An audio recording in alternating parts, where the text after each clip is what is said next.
Hello everyone, good afternoon. Online students, am I audible and visible? Is the screen visible to everyone? Is the screen visible to everyone? Please confirm.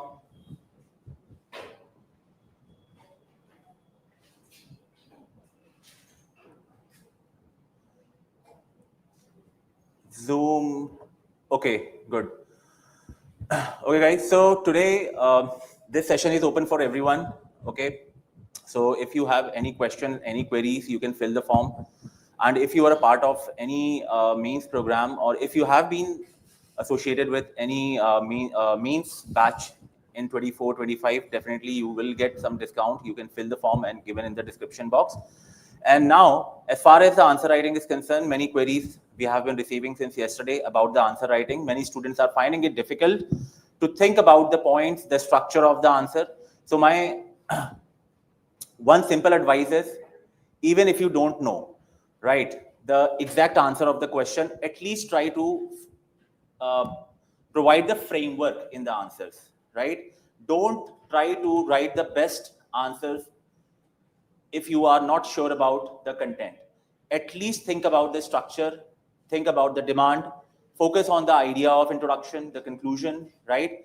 And जैसे आप लोग rough work करते हो, in the same way you can start writing, and gradually you will see the improvement will happen, right? So rather than leaving the space, the blank page, at least make sure you write the answer in a very rough manner if you are not really sure about like what about the content or about the topic itself, right? So the main idea in this camp is only to teach you how to think logically. So logic ke through, please try to deduce the answer. At least think about the subheadings. As soon as you read the questions, how many subheadings should be there, right? Once you know what should be the flow, the structure of the answer, then you can write one or maybe two or three points under each dimensions, right? So at least this much you can do. And the questions which we have been asking in this mains camp, they are very open-ended questions in the same way the UPSC asks. So I'm pretty sure if you have done your foundation classes, so at least you will have some basic idea about the topic. So at least write that. ठीक है, तो एक बार जो fear है answer writing का वो निकलना बहुत जरूरी है. That is the main purpose, and then we will see how we can make it better. So best of luck, start writing.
Hello, everyone. Anshika, now I'm audible.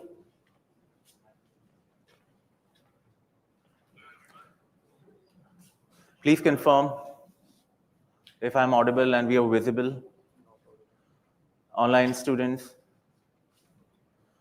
Okay, good. So today with me, Sachi ma'am is there and Raghu sir. They both will be taking the discussion.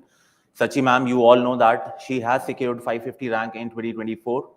And Raghu sir, he is a senior mentor and associate faculty in Vajiram and Ravi. He has been taking discussions in sure shot mains and also have a lot of experience in as far as the political science subject is concerned. And apart from this discussion, we have a very wide team for one-to-one session also. I think all those students, online session has already been opened for all of you. Yes, have you gone through your portal? So if you want to book a session, one-to-one session with us, definitely you can go and book it online. After booking it online, you can come offline also, and you can share your notes, your answers, which you are writing or which you are brainstorming at home, right? Because whatever we are learning here in this session, if you are not going to practice at home with the previous, or if you are not going to brainstorm the previous year's questions, it may not help you, right? So this is a learning classes where you will learn a lot of things, right? But to what extent you are able to implement it, that is what you have to take care at home. And if you get stuck, we are always there, right? So we will start with the discussion, and Raghu sir and Sachi ma'am will join later. So whatever the doubt you will have, you can ask, right? So by the way, how was the paper as compared to the yesterday performance? How was it? Easy? Okay. Difficult but good. Okay. So were you able to complete all the question? How many question? 4, approximately 4. Okay. So see, this is one of the biggest problem, that completing the paper in time, right? So you should ask yourself where you are taking the time. Like I used to say always, you need to identify like at what stage you are devoting maximum amount of time. Because some students, they read the question, they start writing. Some students read the question, they think about the structuring, they recall the points, and then they start writing, right? So at what particular stage you are taking more time, that is what you need to identify, right? So if you are taking more time to interpret the demand of the question itself, then obviously you have to do a lot of brainstorming at home, go through the previous year's questions again and again. And one very important advice, do not just go through the previous year's question. Without pen and paper, it will not help. Sit with a pen and paper. Okay, whatever you understand after reading the previous year's questions, write it down and throw the paper. You don't need to keep it with you. Throw it. After a few days, when you want to revise, pick up the previous year's questions and then again start writing. And this is what I call as an active revision. ठीक है, तो revision करना है with the help of previous year's questions, not just randomly reading the same page again and again. That is not a revision. Passive revision will not help you. If you want to revise the topic, keep the previous year's questions, चाहे वो prelims के हो, mains के हो, next to it. And through previous year's questions, try to recall whatever you have read, right? Okay, so now let's begin with the question. The tension between cooperative and competitive federalism now coexist with a new form, that is coercive federalism. What is the idea of introduction?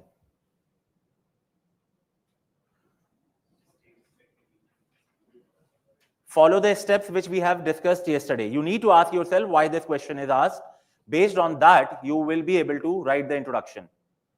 And along with the context, you have to provide some facts, some data, some value addition. So what is the idea of introduction? आप मत बताओ क्या लिखा है आपने. I just want to hear what is the idea, what is going in your mind. as soon as you see this question. Online student, yes.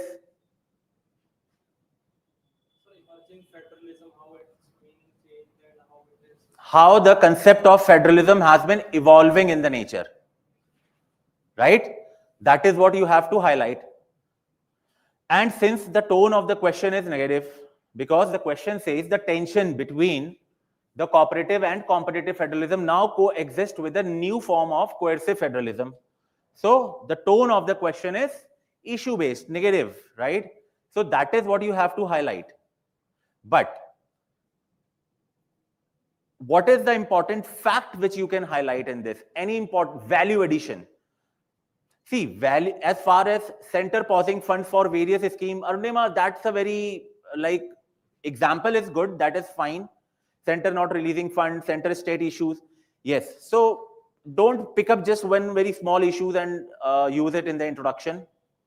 If it is question is not related to that only. If the question would have been related to the fiscal deficit of the state, or if the question would have been related to the fiscal federalism, then that example would make more sense, right? Bhai, agar aap likh rahe ho ki center not releasing the fund to the state, so this is just one example. Water dispute, अब वही चीज तो मैंने समझाई है. If the question is related to that only, then use that kind of example. Center trying to force policy changes in the state legislature, again very narrow, right? All these examples are fine. We are going to use these examples in the main body. But as far as the introduction is concerned, is there anything else you can think of? Tamil Nadu case, ठीक है.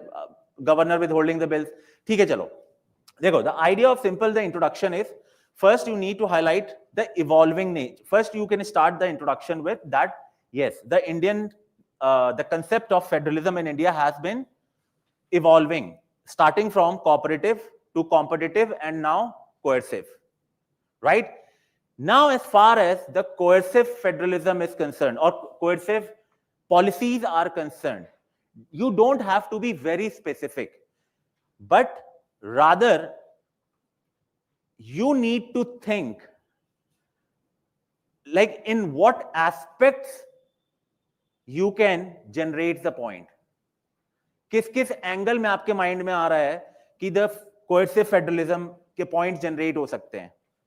So why I am saying this, because yesterday I have explained you one very important point as far as the introduction is concerned, and that point is introduction can be open-ended. It can be open-ended. It should leave a question in the mind of the examiner that what next. For example, in this question, I can say, yes, the concept of federalism in India has been evolving in the nature from cooperative to competitive to coercive in the form of or in various aspects such as fiscal, political, administrative, like this. So now I have basically provided a hook in the introduction. Now the examiner is more interested in knowing what are those specific examples of political federalism, fiscal federalism, administrative federalism, right? As far as the coercive policies are concerned. So don't be very specific कि GST का एक example डाल दिया, governor withholding the bills डाल दिया. That is not wrong, but make your introduction more open-ended. Understood this part? ये concept समझ में आया everyone? Right? So try to, the idea here in the introduction is try to create a hook. ऐसे लिखते हो, ऐसे में हमेशा, if you have attended any classes, there is one very important point you need to consider, that in essay, you have to provide a hook in the introduction. Otherwise, the examiner will lose the interest, right? He will not read your essay further. So try to create a hook in the introduction. So I have created a hook by mentioning the broad aspects that the coercive policies can be visible in various aspects. It could be fiscal, administrative, political, and based on these broad aspects, I am going to structure my answer. So there will be coherence between the introduction and my main body. right? So, for example, see, India's federalism has evolved from cooperative and competitive to a new phase, that is coercive federalism, where the center increasingly uses administrative, fiscal, and political tools to dominate the states. I have not used any specific example. I have kept those examples to include in my main body. Right? Second, Indian federalism envisioned by Ambedkar as union of a state with indestructible unity but flexible distribution of power has evolved from cooperative and competitive to a new phase, coercive federalism. So if you are not able to highlight the Ambedkar's quote or the phrases, definitely you can use the first part. But my friend, when you are preparing the notes, when you are going through the previous year's question, always remember, if you see the conceptual questions from any topic, make sure you have the list of good phrases and good quotes. Conceptual questions means, what all topics do you think in GS2 paper, especially in polity, are important as far as the concept is concerned? For example, Constitution itself, मतलब philosophical question कहाँ से आ सकते हैं? For example, like Constitution itself, then secularism, federalism, right? These are the topics from where the UPSC do ask the conceptual or philosophical question. So in these kind of questions, please make sure you have a list of phrases and quotes ready so that you can directly use in the introduction or either in the conclusion.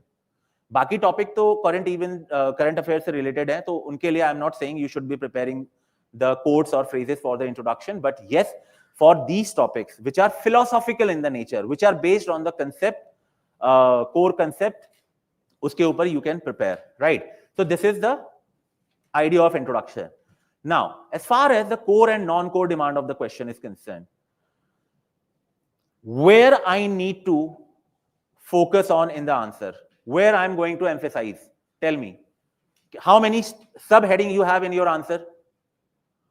Online students, how many subheadings you have in your answer?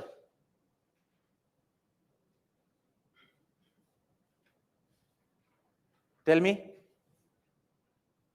कितने parts में divide किया है question को?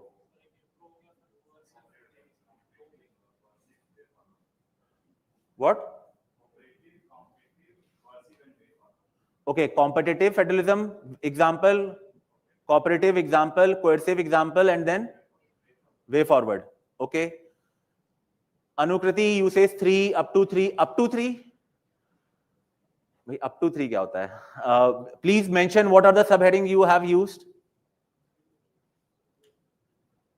Yes. What are the subheadings? Tell me subheadings.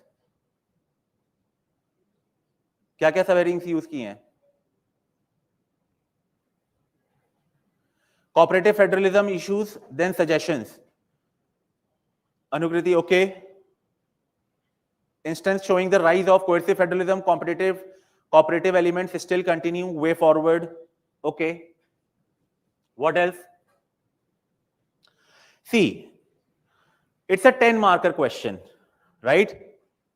Chances are very high in 10 marker questions there will be only one core demand where examiner will be checking or evaluating your answers, right? Based on, like, he will be checking the depth of your knowledge in the core demand of the question, and that core demand of the question is that coercive federalism, right? Because see, when it comes to identifying the demand of the question, मैं हमेशा से एक चीज बोलता हूं, ask yourself why this question is asked. Why this question is asked? Why? Do you think if without coercive federalism, this question would make any sense? Do you think if the central government policies would not have been coercive, do you think this question will appear in the question paper? It will not. So why the question is asked? The moment you get the answer of this question, that is the core demand of you need to address. Right? So as far as the competitive nature or the cooperative nature is concerned, I can even skip that part. I can even skip that part. But if you think you have time, or if you think you can manage the space, you can talk about the cooperative and competitive federalism at various levels after the introduction in a flow chart, right? So non-core demand of the question is basically talking about the cooperative and competitive federalism, right? This is a non-core demand, and core demand is basically coercive federalism.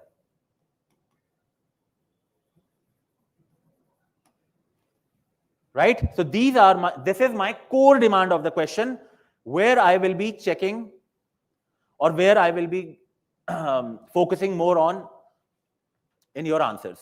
Right? Now, the next part is very important. This is as far as the structure is concerned, I think this is clear. And after that, obviously, we are going to talk about the measures, right? Or suggestions. So these are the three subheadings I'm going to have in my answer. Now, what is the next stage in the answer writing? What we have discussed? After thinking about the structuring, what is the next part? Templates, the framework, right? Now, let's think about the framework. Framework or templates. All of you have a very good examples. Online students, you have given a very good examples, no issues. But I'm not running after the content. I want you to think about the broad aspects where you can arrange these points. Right? Now you have to think how or under what are the various aspects where this coercive federalism is visible. For example, at political level, at fiscal level, at administrative level, at legislative level. Very good. At institutional level.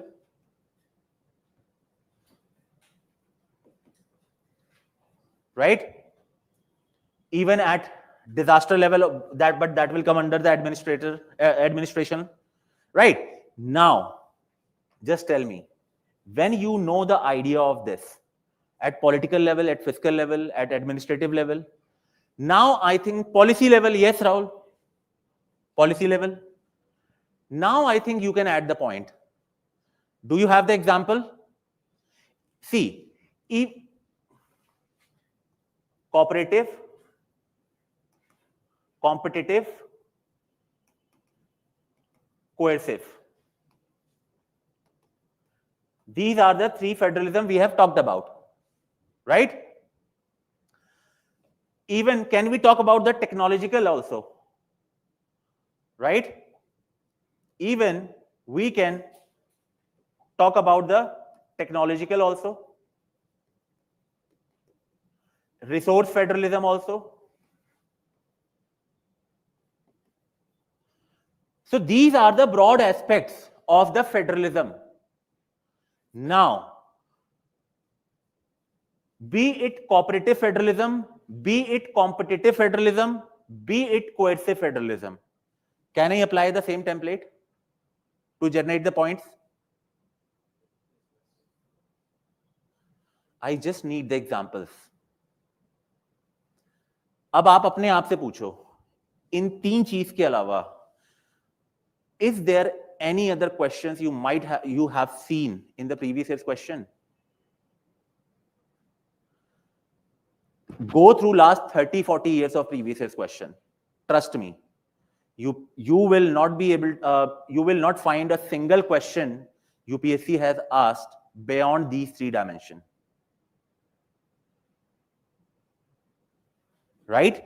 Back in 80s, 90s, UPSC used to ask the question related to the cooperative nature, then competitive, and then coercive. This is how the nature of federalism has been evolving. And that is the reason I am always emphasizing to go through the previous year's questions so that you know how the topic is evolving in the nature. And this is how you can predict the 2026 question paper also, the probable topics. So using these framework, I can write down or I can generate the n number of points. Now, as far as the coercive federalism is concerned, what is the example of political federalism? You have the example, I know, you know it. लेकिन problem क्या है, आप लोग खाली example पढ़ते हो अपने notes में. You don't write down in what context you are reading.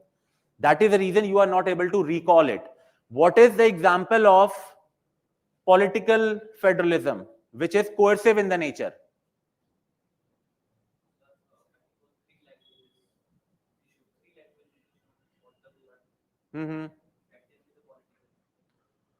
वो लेजिस्लेटिव में भी डाल दोगे फिर आप?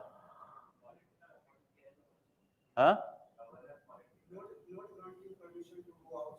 What about use of central forces, ED and all, CBI and all, for the political use? Right? That can be, that we can use. Right? Then fiscal, you all know that. What fiscal में क्या example है? GST compensation यार. You all know that. Administration, All India Services Rule, right? Then legislative, yes, 7th schedule concurrent list पे जो debate चल रही है, right? Institutional, क्या चल रहा है? नीति आयोग में क्या इशू है भाई? हाँ? उस इंस्टीट्यूशन में मत जाइए, universities and all. What about interstate council and all? Interstate council, GST council, yes. ISC, right? Your answer is done. This is, and not only the answer, I think your entire topic is done in this. Right? So, this is the benefit of brainstorming the questions. Now you will never forget this part. It's my promise to you. You are not going to forget this concept ever. Neither you need to write down everything in your notes. Because now in your notes, what you need to write down? Only examples. Right? So whenever you are framing, whenever you are preparing the notes, please go through the previous year's questions, have a framework. Only then one-pager note is possible. Otherwise, there is no use of one-pager note if you are not able to think logically. Okay? Now, so this is the coercive part. Now, the last part is the suggestion, right? So this is what I have done. Coercive federalism like fiscal, legislative, administrative, political, institutional, even judicial federalism, Article 370 abrogation, upheld Delhi, LG tussle, then federalism in crisis management, lockdown decision, right? Huh? Yes, disaster management. Now, there is one part which you need to, if you think, you can write it down, the impact of this evolving trend. Why this impact is important, can anyone tell me? Sorry, यहाँ पे ये heading गलत है, content. Why this impact of coercive federalism is important to write down in this?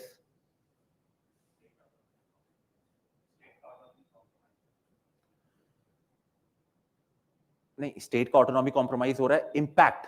I'm talking about the impact. Actually, as far as the demand of this question is concerned, it says examine. Right? What we are examining? We are examining the coercive federalism. Right? Why we are examining? Because there are some issues, and these issues have some implications or impact. That is the reason we are reading this, na? That is the reason the question is there. So this part, I think none of you might have thought. Impact of this coercive federalism. Right? Now, on what aspects you can think the impact?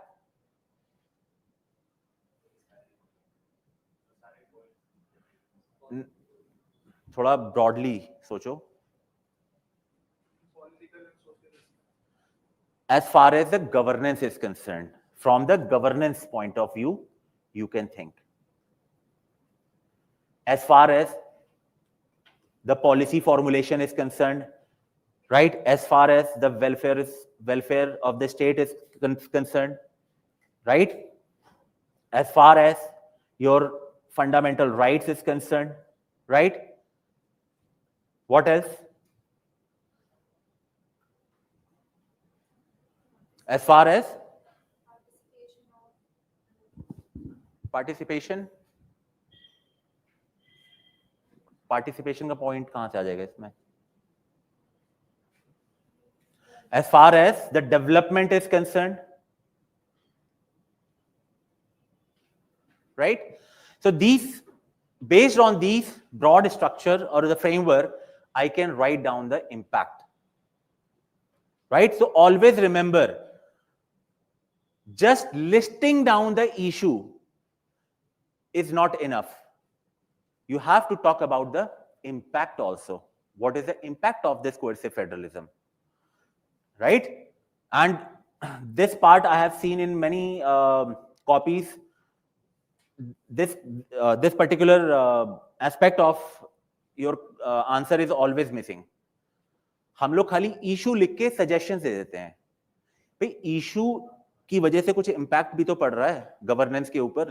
That is what you need to highlight. Right? So I hope this is clear. Now, as far as the suggestions is concerned, so we can have various committees, right? For example, Sarkaria Commission has recommended clarifies governor's discretion power, revive interstate council as permanent consultative platform, Punchi Commission ki recommendation. Then we have second ARC recommendation, codify fiscal federal principles, right? Then establish GST council dispute resolution mechanism. Because right now, there is no separate body to address the disputes, right? So there is a demand for establishing a separate dispute resolution mechanism within the GST council itself, right? Then institutionalize cooperative federal scorecard, Niti Aayog ki recommendation hai. So on a various angle you have to think. चाहे वो पुंची commission हो, Sarkaria commission हो, नीति आयोग हो, like this, right? Apart from this, any other value addition can you think of?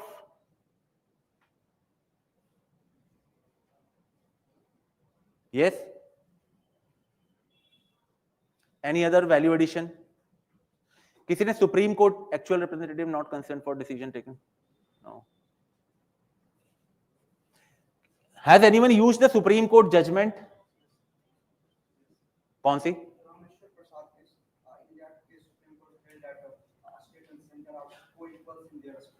Yes. So in Rama Prasad case, I think they have emphasized on the cooperative federalism.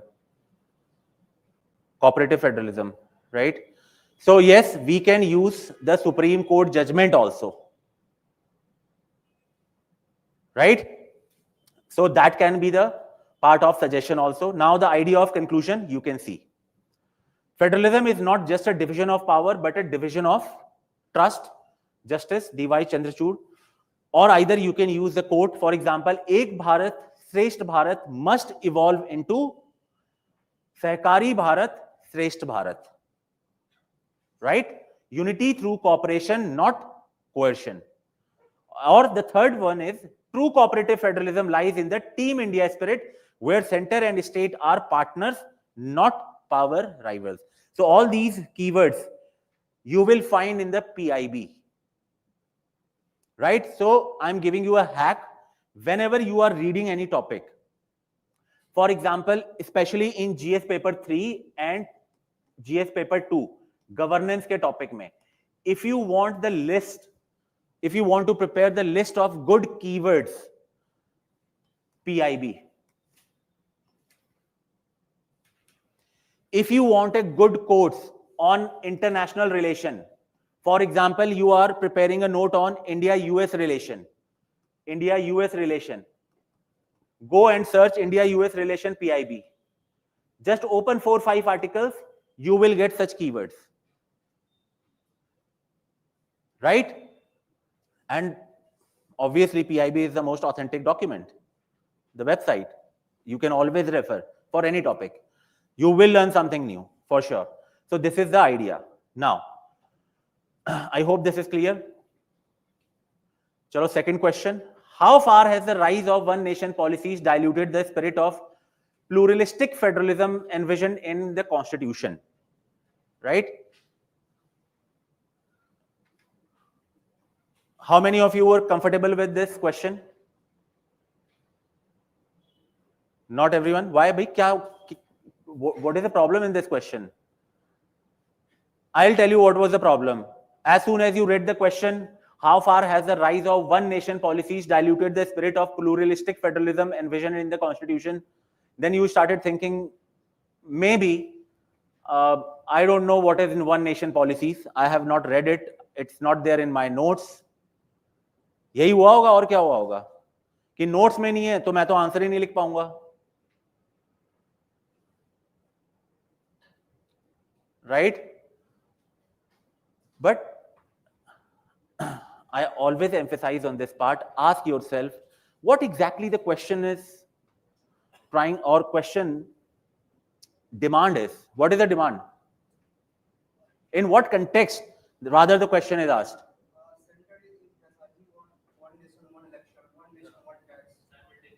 Very good. Yes. So basically this question is based on the centralizing tendency through one nation policies. Right? Now, as soon as I read this question, the same thought got triggered in my mind. Policies, one nation policies. One nation policies, I can think again at various level. मैंने अभी पीछे क्या था, centre state relation पूरा का पूरा उन 7-8 जो ब्रॉड एस्पेक्ट्स हैं उसमें फिनिश हो जाएगा. सेम टेम्पलेट लगाओ यहां पे. I am telling you, use the same template and generate the point. Right? One nation policy, for example economic policies क्या है? GST. Cultural, one language, right? What else? Social, uniform civil code, right? So can you think of all these aspects or not? यार ये सब example आपके notebook में है, आपने पढ़े हुए हैं. You are still not able to use it.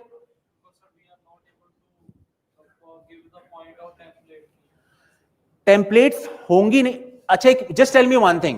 Even I can provide you these templates, right? Like in next 2-3 days, I can provide you these templates. Do you think you would be able to use it? We miss the linking. Yes. So linking comes with the practice. No one can teach you in this entire world. Trust me. how to link. This habit has to be developed. I can only show you the path. This is how you have to think. The same, for example, the center-state relation, now it's very easy for all of you. In the previous questions, I have told you every possible question you can attempt with the same template, and you got stuck in this question again. So it is not about it is not about the issues with the content, examples, data. It is about the linking, right? So how far has the rise of one nation policies diluted the spirit of pluralistic federalism envisioned in the Constitution? So what is the idea of introduction? क्या लिखा है introduction में?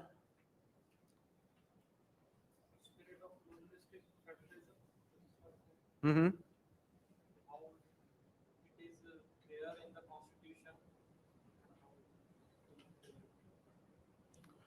What else? What you have written? Why India needs a pluralistic federalism? Why? Why India needs pluralistic federalism in its constitution? Okay. But don't you think, again, this question is issue based? How have you used, or what kind of example data you have used to highlight the context of the question? Balancing national unity with regional diversity, Anukriti, this is good for the conclusion, not introduction. Like I have used UCC example in the body part. Okay, body part. In the body part. ठीक है. So again I am saying you, rather than using a specific example, can we use like this? As per Granville-Austin, India's constitution is a cooperative federalism with a strong center. However, the growing trend of one nation policy, such as one nation, one tax, one ration card, one election, one language, one civil code, reflects the push towards the centralized nationalism, raising concern over erosion of India's federal balance. So I have given the important fact also, right? And then I have substantiated the issue with the examples. Abhishek, about the pluralistic federalism, if you are going to talk about the pluralistic federalism, how are you going to highlight the issue? Guys, see, try to understand this. Introduction. In introduction, two things are extremely important. One is the context. Context means in what context the question is asked, whether it is issue or significance or concept. Second part, introduction must capture the entire theme of the question.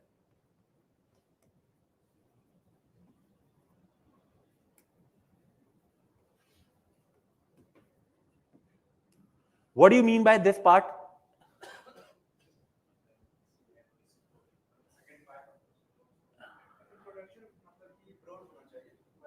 It must capture the entire theme of the question. Ha. Right. Exactly. For example, I'll tell you, for example, there is a question. Discuss the impact. For example, discuss the impact of climate change on agriculture productivity.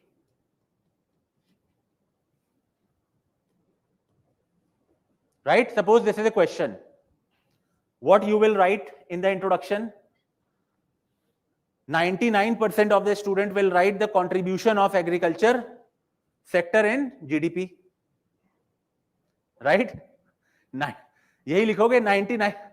I'm telling you, na, you will forget about what is the demand of the question. There is only one data which will strike in your mind, the contribution of agriculture sector in the GDP.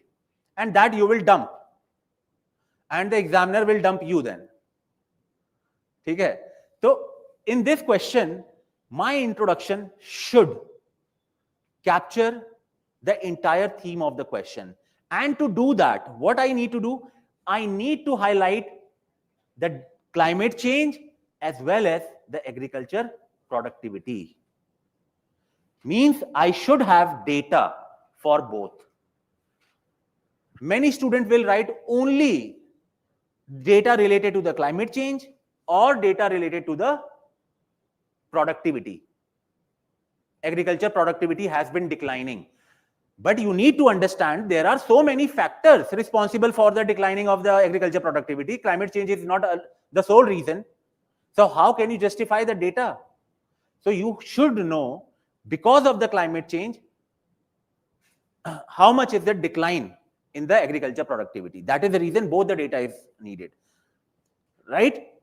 So this is what I mean to say when we say the introduction should capture the entire demand of the question, not only one part. I hope this is clear. Right? Chalo. Now, as far as the core demand of the question is concerned, how many parts you have in your answers? How many parts you have in your answer? Tell me. 3 parts. What are 3 parts?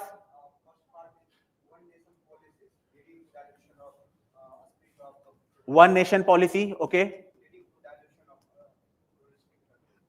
Okay.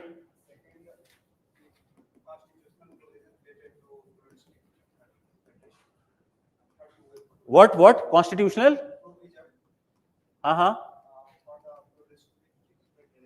For pluralistic. And then? Way forward. Okay.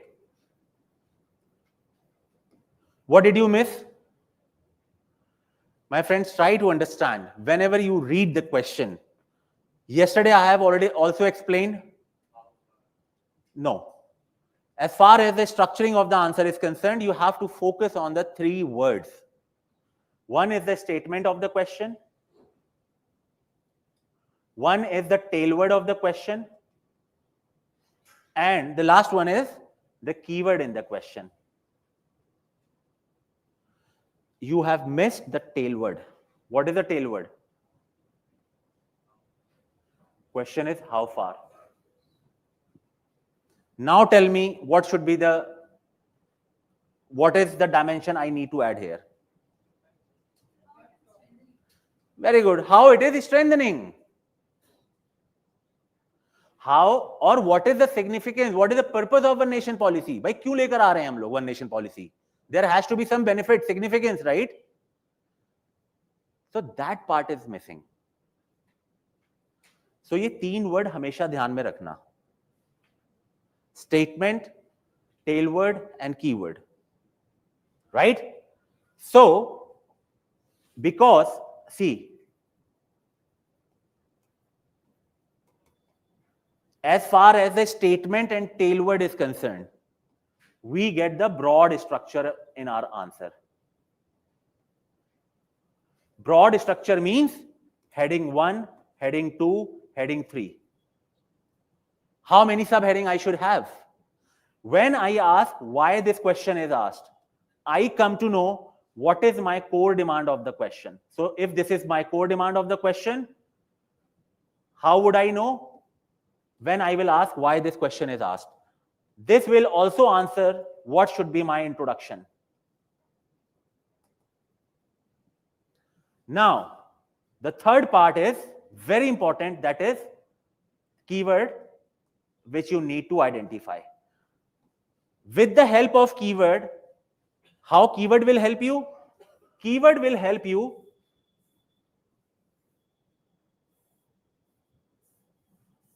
what is happening, man?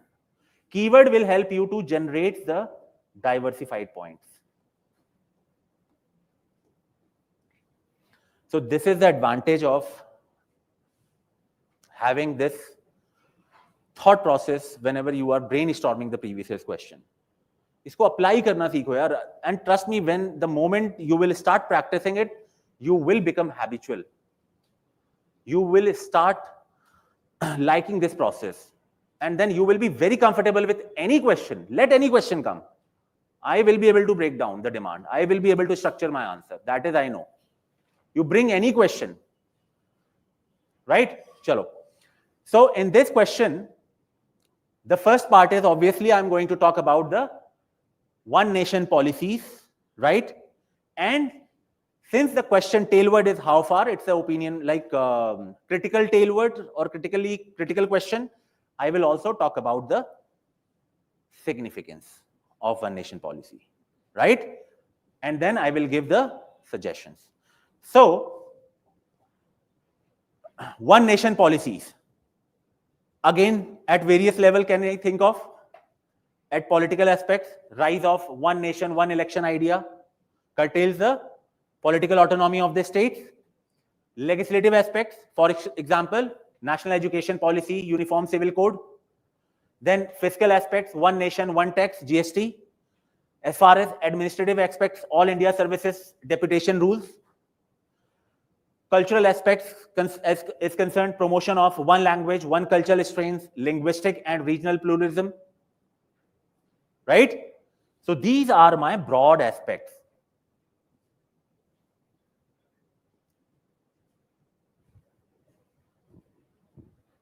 Right? So, when you are brainstorming the previous year's questions, trust me, my friend, if you are able to think this much only, right? I am telling you 90% job is done. Content will not bother you. Is there any new content in this which you might not have heard of? ये सारी चीजें पढ़ी रखी हैं आपने, right? So problem is not here with the content. Problem is here when it comes to the broad aspects, the structuring of the answer, right? So you need to practice on this part. This part will be automatically going to be taken care, right? Now, second part is counter view, integration and efficiency gains through one nation policy, economic cohesion, welfare portability, governance efficiency, national integration, crisis management, but you need to have some data, right? For example, economic cohesion, GST built a unified market, Niti Aayog notes 5% cut in logistic cost, right? Then welfare portability, one nation, one ration card aided 80 crore migration via JAM DBT. So these fact, governance efficiency, one election proposal may reduce cost, enhance policy continuity, right? National integration, UCC. Similarly, at crisis management, central coordination under NDMA COVID response ensured unified action. Abhishek, it will not come automatically. I know it doesn't come while writing. For that, you need to do the brainstorming. आप brainstorming, इसीलिए मैं emphasize कर रहा हूँ. You will feel, see, on Saturday, Sundays, we are going to do the brainstorming also with all the previous year's questions topic wise. But we will be doing 2 days, right? But what I want you to do is pick up 5 questions on a daily basis. 5 questions. Don't spend more than 30 or 35 minutes. Not more than 30-35 minutes. You sit with your friends, right? You go to everyone, like most of you have joined the library, so you can sit with your friends or the circle, right? And you can discuss the questions. You can brainstorm the question. Don't talk about the content. Just think logically. कि भाई इसका answer कैसे सोचे हम? What dimensions I can think of? And trust me, it will help you a lot. Okay, so this is the counter view I can provide at various level again, right? At economic level, at welfare level, at national level, right? At crisis management level. And finally, I will write down the way forward. As far as the way forward is concerned, right? I have, again, I'm not thinking about this part. Like, I'm first thinking how this can be strengthened. For example, at institutional level, at fiscal level, at legal level, right? Then at political level. And then think about the example. For example, institutional dialogue strengthen interstate council, we have seen. This is a problem, right? fiscal empowerment, rationalize cess uses and ensure predictable transfers, contextual uniformity, adopt flexible federal templates allowing state-specific adoption, right? This is in the context of Uniform Civil Code. Then legal consultation, mandate pre-legislative consultation with states on concurrent subjects. Then finally, political ethos, encourage a spirit of Team India over one authority, India. This line can be used in the conclusion also, right? So finally, these are some value addition points. I have written it separately. The reason is when you are preparing the notes, you should have a separate column for value addition. But in answer, this is a very common question many students have asked, sir, how to use the Supreme Court judgment or committee's recommendation in the answer? है ना, आप लोग अलग अलग लिख देते हो, Supreme Court judgment related to this, but use these judgments or recommendation as a reference.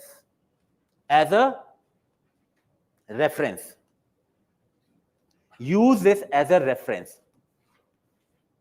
Reference means you can use it to highlight or to substantiate the issue. You can use this as a reference to substantiate the significance, or you can use these value addition to substantiate the suggestions. Is it clear? So now, for example, SR Bomai case, Kuldeep Nair case, Rameshwar Prasad case, you have told, right? So these can be used as a substantiation. Because in suggestions, you will be talking about something. What you will be talking about in suggestion? Suggestions में क्या बात करोगे आप? Yesterday, I have explained the concept of how the way forward or suggestions should sound like. It must have some backup. Open-ended नहीं होना चाहिए. It has to be substantiated with Supreme Court judgment, committee's recommendation, right? Constitutional amendment, best practices. So that is what I have written. So as far as the center-state relation is concerned, these three judgments and these four committees are extremely important. Second ARC, Sarkariya Commission, Punchi Commission, and Niti Aayog. And you can use this as a reference. So this will become a way forward. Strengthen the interstate council, avoid central overreach as per the Sarkariya Commission recommendation. Right? Similarly, Punchi Commission has recommended the cooperative and trust-based federalism, consultation on concurrent list. Right? So this is how you have to use. Right? So all these suggestions which we have seen, this value addition can be used here. यही points तो लिखे हैं. Clear? Finally, the conclusion is either the court-based or judicial case-based. Federalism in India is a framework of shared governance. Justice D.Y. Chandrachud sir का quote है. Then judicial case-based. One nation efficiency must operate within the SR Bomai's spirit of cooperative federalism envisioned by the Sarkariya Punchi framework. Right? So either way you can conclude the answer. Any doubt in this so far? Online students, any doubt? See, a lot of students have asked me, sir, provide us the template. By template, I'm not here to, I don't want to rather provide the template. I want you to learn how to think about the template. Right? So when we will be doing the brainstorming on Saturday, Sundays, you will learn a lot of things. Don't worry about it. Okay? So now the Raghu sir will take the session. He will discuss one question and then 15 marker questions will be discussed by the Sachi ma'am. Sachi ma'am will share her expertise, like what important aspects she has taken care of while writing the answers, because it was the second attempt, right, when she cleared the mains, and I think there was a increment of 45 marks in the second mains itself. So she will be discussing the last two questions. Okay, so Raghu sir, please come. And whatever the question you will have, you can ask in the Telegram group, or either you can book one-to-one session. Thank you.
Jai Hind. Can you hear me, online students? How are you all? How did you find this question?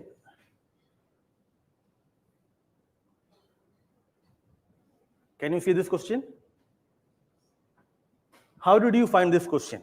Difficult, easy, moderate? What does it mean, moderate?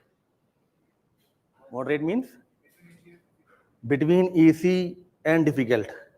Something which cannot be quantifiable. Can you quantify moderate? And this word moderate, is it relative or absolute? Something moderate for one student might be difficult for another student. So the idea behind categorizing a question as easy, moderate, difficult might not be a good practice. What do you think? Right? But given the fact that you are preparing for UPSC, and a student who has prepared nicely, and of course this word nicely is a subjective term, a student who has prepared nicely will be able to answer a question, or should be able to answer a question. So it is your preparation or the lack thereof that will determine a question if difficult or easy. This has to be kept in mind, which means that if you prepare properly, then your ability to answer a question, whether in prelims or mains, will continuously increase. You should utilize this particular time, this course, for developing your skills. Skills to, number one, understand the question. How many of you understood this question? How many of you understood this question? Because understanding the question is the beginning point of writing a good answer. Let us understand writing an answer as a series of steps, a ladder. So you need to slowly climb the steps of the ladder. So the first step is understanding the question. How many of you understood the question? YouTube, Zoom, tell me. And you also. Bolo. I hope all of you know Hindi also. In fact, the government of India is trying to promote Hindi, so we hope that we should also try to do something. Yes or no? How many of you understood this question? Let me ask you one more thing. Whether this question is in the context of cooperative federalism or in the context of governor. Let me read this question for you. In India's cooperative federalism, the governor's office has become a site of competitive legitimacy rather than constitutional balance discussed with reference to recent instances. इसको मत देखना, ठीक है? इसी को देखना है. If this question on cooperative federalism or on the office of governor, it is a question on cooperative federalism, but specifically on the office of governor. Yes? Okay. If that is so, whether this question is asking about the role and function of office of governor, what is this question asking? Which is the demand of the question, the next step. The next step in that ladder is understanding the demand of the question. What is the demand of the question? Which means what is the question asking? What if that this examiner or UPSC is asking you to write in the answer? Tell me. Combat, huh? How the role of governor has been changing. I hope you have not looked into this. No? Very good. Tell me. So how the rule has been changing, how it is mentioned in the constitution, and how it is evolved in the. So fine. The governor has a constitutional role, a constitutionally balancing role or a constitutional role. But right now, this governor's office is not fulfilling that role. And what is happening instead of that? Instead of balancing this role, something else is happening. What if that something? What if that something given in this question? Competitive legitimacy. What does it mean? A concept. What does it mean? Competitive legitimacy. Tell me the meaning or definition of the concept competitive legitimacy. Simple. Just leave all these things. Competitive legitimacy. What does it mean? One particular organ trying to seek or gain power over the other. Power of the other. Fine. Very good. Okay. Authority? Yes.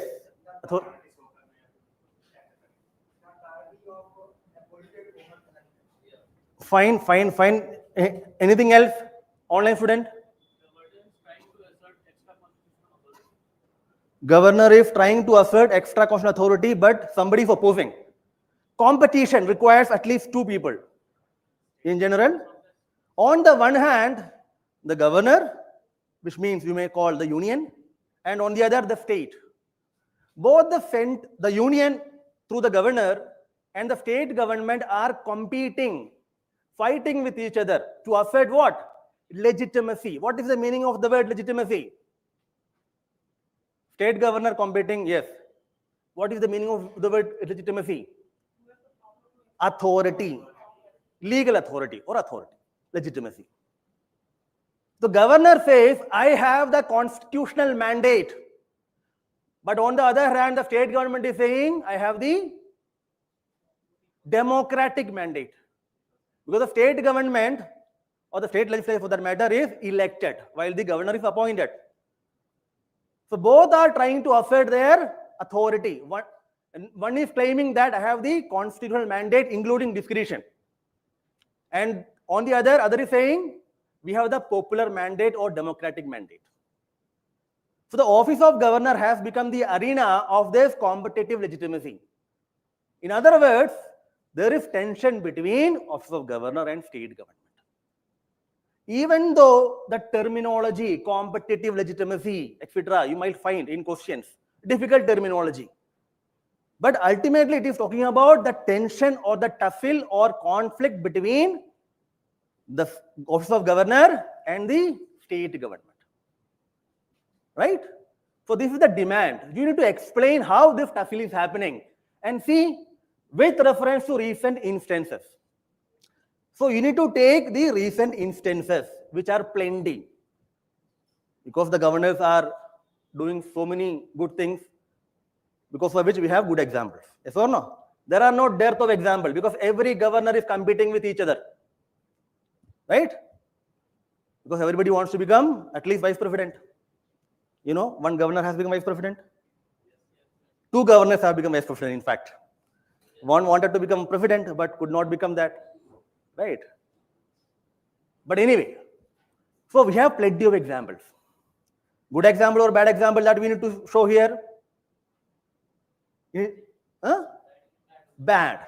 You see, rather than constitutional balance, what it has become? Competitive legitimacy. So demand of the question is, explain how this tussle is happening. Is that the only demand? But of course, it's the major demand or co-demand, what we say. Is that the only demand? This question says, rather than constitutional balance, which means the office of governor has a role to play, a constitutional balancing role to play. Right? Instead of that role, what the governor is doing, or what? There is tussle between center and the office of governor or the union and the states. So we need to write something about this constitutional balance. which is a non-core demand. There are multiple ways of looking at core demand or non-core demand when you look at a question. Whenever we discuss question, we will say, okay, this is how you can dissect. One way of dissecting or understanding or decoding the core demand or non-core demand is see from where the question is beginning and where it is ending. Number one. Number two, two statements. When there are two statements, in general, second statement is the core demand. In general, I am telling you. It's not a rule. Right? Second, another way of looking at it is what it is accepting and what it is rejecting. What it is rejecting? This question. Instead of constant balance, what is happening? This is happening. Right? So it is rejecting this competitive legitimacy. The ideal situation between center and the states or the governor and the state is constitutional balance. But what is happening? Competitive legitimacy, which means problem. We need to write something about the constitutional balance, which is a non-core demand. So when you understand the demand of the question, it is necessary to decode it into core demand and non-core demand. What is the core demand of this question? Competitive legitimacy, how the office of governor has become the site of competitive legitimacy, number one. What is the non-core demand? Don't look at the screen, look at me. Constitutional balance. Can you think of any other non-core demand? Because this question deals with an issue or a problem. Because as you know, competitive legitimacy is not a right thing to do, yes or no? So when we are writing the problems or issues, tough fields or conflicts. A civil servant is a problem solver. He or she will not run away without attempting to solve the problem. That is why we keep on telling you that you must write a way forward. Because the way forward or suggestion or solutions are not separately asked in this question. That is why it becomes a non-core demand. Now you understood the question, the demand of the question, the core demand, non-core demand, and next comes the command of the question, the tail word or task word. What is the command of the question? Discuss. Discuss is called a hybrid command. Hybrid means having two characters. In one question, you may find discuss as a positive command or descriptive command. You can write this if you want. Right? Because a lot of things I'll speak might not be here in this. Right? Discuss is a hybrid command, which means it has two characters. One is a descriptive character, which means explain. It is like an explain command. Explain means what? Write in detail. In some question, you will find it has a negative connotation. I'll give you a question. The office of governor promotes cooperative federalism in India. Discuss. Because it is a discuss command, and as you know, office of governor has many problems as far as cooperative federalism is concerned, you need to write some issues or challenges. In this question, which question? Also, governor promotes cooperative federalism. Discuss. In this question, discuss command is a negative command. Because first you need to explain, then some issue need to be written. But here, it is not the case. Why? Because the issue or problem already given in the question. So it is like describing or explaining this. Clear? Right? So you understand the command. So demand understood, core demand understood, non-core demand understood, right? Command understood. This is the beginning point of writing an answer. Whenever you are writing a question or brainstorming a question, whether it is PYQ or any other thing, starting point should be this. Right? Understand. Decode the demand. Core demand, non-core demand, and command. Right?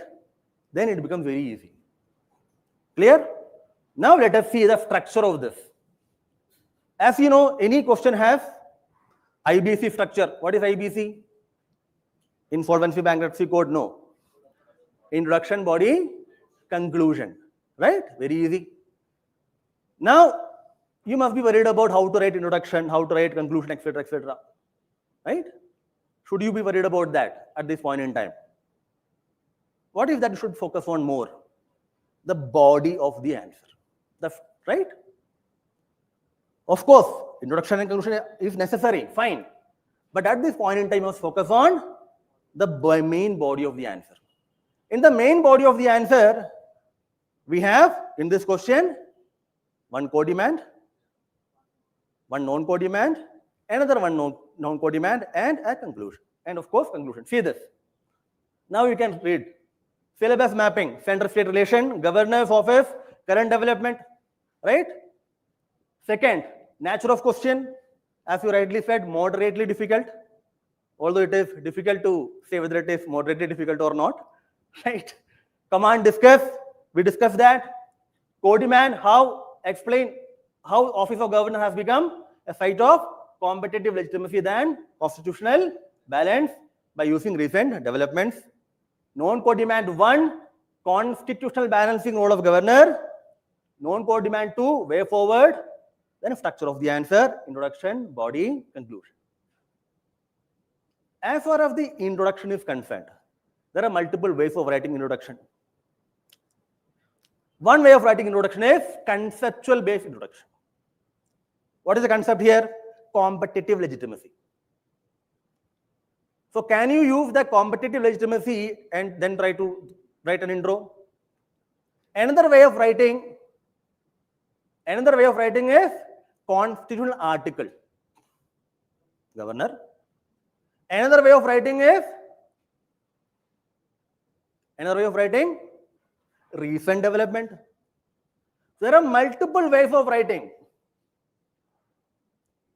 There are multiple ways of writing introduction, and no single introduction is the best. Multiple ways. Right now, you must focus on writing a Kam Chalavu kind of introduction. Appropriate one. Because if you focus more on that, what will happen? Then the major aspect you will forget. Your focus should be on understanding, demand, command, co-demand, non-co-demand, and the body per se. Right? So when you are writing this answer for whichever question that you are going to write, try to write a decent introduction. Don't worry about it. But always think consciously that there are multiple ways of writing. Right? Say this.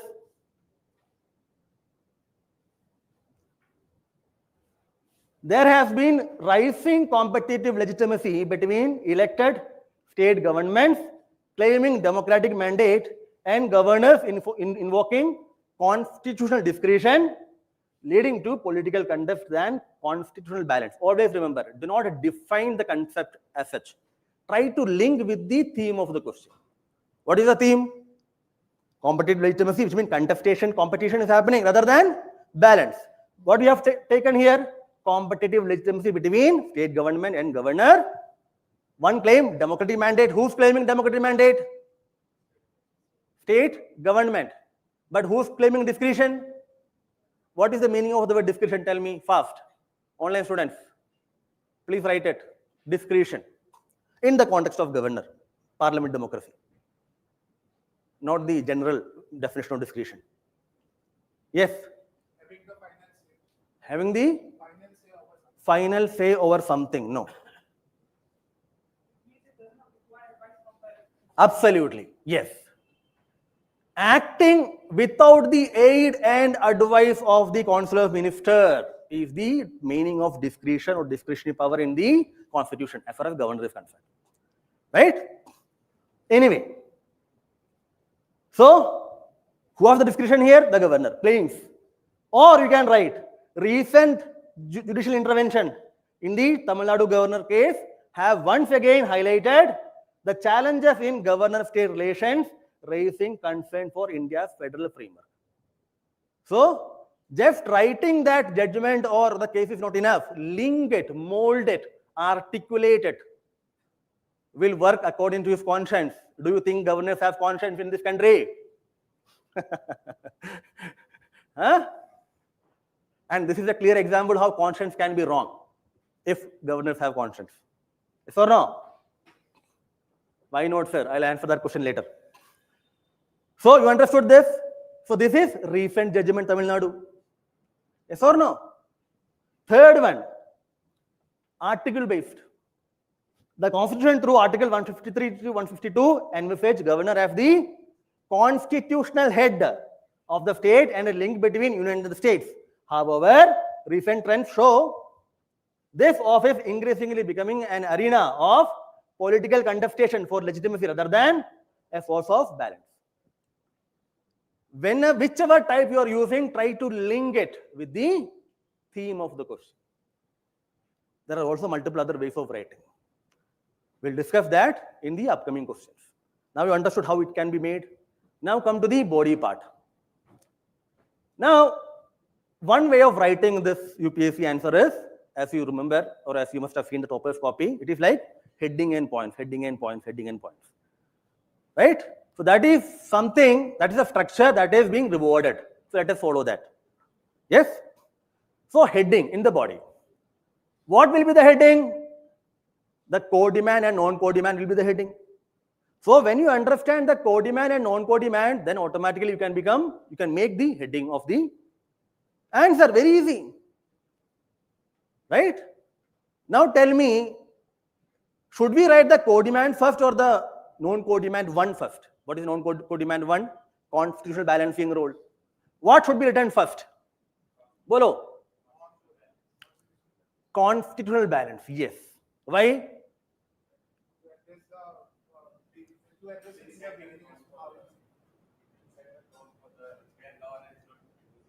Okay, because it provides a coherent way of writing. Because you are writing what is first. Now tell me how many points you should write. It's a 10 marker, remember. 10 marker, how many points you should write? Tell me, dear. The man with the hat, thinking hat, tell me, how many points you should write? 5 points in non-co-demand. Then how many points in co-demand? At least you write one more, otherwise, right? Yes or no? 6 plus 5 in way forward, how many points? Again 5. Will you be able to write in 10 marks? No. How many points should write? 3 or 4. So in the co-demand, how many points should write? 5 or 6, depending upon your content and space, etc., etc. And the way forward, 3 or 4. So if you count all these things, then how many points total? 12 to 13? Yes or no? More than enough in 10 marker. Now the question is, what is the heading of this non-co-demand one? What is the heading? Constitutional balancing role of governor. Very easy. The heading should be as concise as possible, but it should convey the idea of the demand. Constitutional balancing role of governor or constitutional role of governor. Here what you will write? The powers and function of governor you will write? Tell me. Will you write the powers and function of the governor? Legislative power, executive power, judicial power, this, etc., etc. Then what you will write? Very good. You will not write that. What you will write? No. That is a co-demand. No. What is the constitution intend the governor to do? Right? The constitution intends the governor to act as a link between the center and state. Yes or no? To operationalize the parliamentary and federal system in the state level. To see that or to ensure that the state government is functioning as per the constitutional provisions. To utilize its discretion for what? Enhancing national interest or public purpose. Or fulfilling special responsibility for development and law and order. This is the constitutional balancing role. Are you able to understand? You must think in this manner. Simply don't write the legislative power, executive power, etc. That's not the question. Right? Are you with me so far? Any doubts, any issues, any challenges are you facing? Are we clear? Are we on the same page? Any issues, Abhishek, Monu? Time pass. I hope you are not doing it, although your name is Time Pass. Any problem so far? Man with the hat? No? Clear? So, constitutional balancing role of governor. Don't worry, whatever I have discussed, I have given it here. So you can go through that later. See this. fulfill requirement of parliament democracy and federalism. Why? Because we have a parliamentary government at the state level. Yes or no? In parliament democracy, the head of state should be acting as per the aid and advice of the council of ministers. So that is if the governor is a nominal head. Yes or no? So that is why governor is there. So this is the role, number one. Similarly, link between union and state. For example, governor reserves the bill to the president. For example, Article 254 of the Constitution, concurrent list. In order to get the bill or the law to be implemented in a state, if it is in contravention with the parliamentary legislation, then president assent need to be got. Who will reserve the bill? Governor. So governor's power to reserve the bill has a constitutional sanction, 254. Anyway, 254 read with Article 200. Correct. Ensures constitutional governance in the state because he has the power under 356. Yes or no? Then discretion in the border national interest, although governor seems to be not using it in the national interest, but for political interest, that is why this question is being asked. Yes or no? Carry for special responsibilities, etc. Now, I have given 5 points. How many points should I write? 3 or 4. Limited 10 marker. Clear? Now come to the co-demand of the question. Your name, dear. Name? Prinsu. Okay. Which state? Bihar. Very good. Are you part of that electoral roll after SIR? You are excluded. Okay, you could not register. Fine, very good. We have a question. We will deal with that later. But anyway, which is the next heading? Next heading is about co-demand or non-co-demand. Tell me fast. Co-demand. Which is the co-demand? Competitive legitimacy. Yes or no? Now, what can be the heading? Site of competitive legitimacy rather than constitutional balance. Or you can write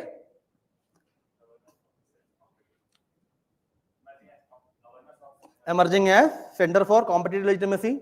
Okay, then competitive legitimacy than constitutional balance.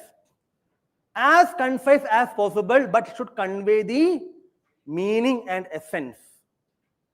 Because if you just take the statement or the phrases from the question and reproduce it, as you know, time, space, energy, everything will be gone. It should convey the meaning and essence. Right? Site of constitutional legitimacy. Here comes the template or the framework. Right? There are multiple ways of writing. One way of writing is take the instances. Can you tell me some instances where this tussle is happening? Doctrine of repugnancy, no.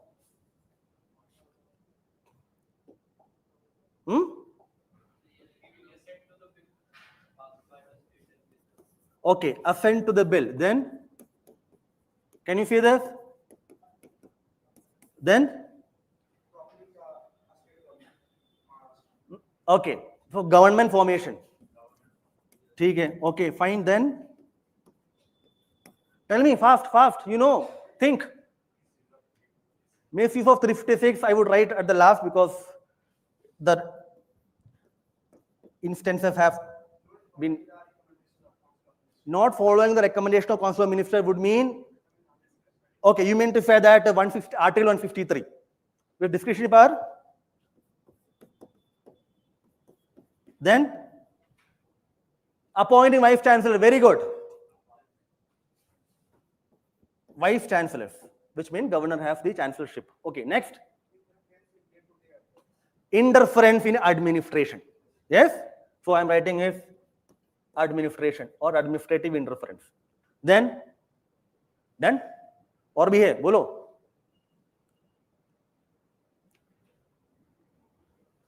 Tell me. Think.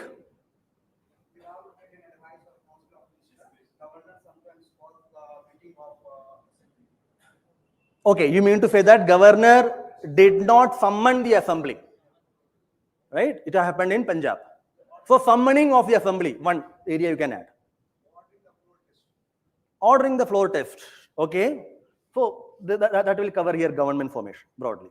Very good. Next, pardoning powers. Absolutely, pardoning powers. Pardoning power 151. Article 151. Yes or no? Pardoning power. Add here. I'll discuss this pardoning power later.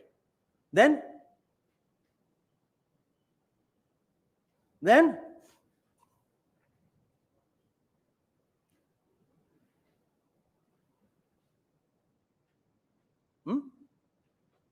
legitimacy to government, including both. One policy dilute. All these things are later. Tell me. Then Governor doing campaign for ruling party. okay. So politicization. Okay, fine. Then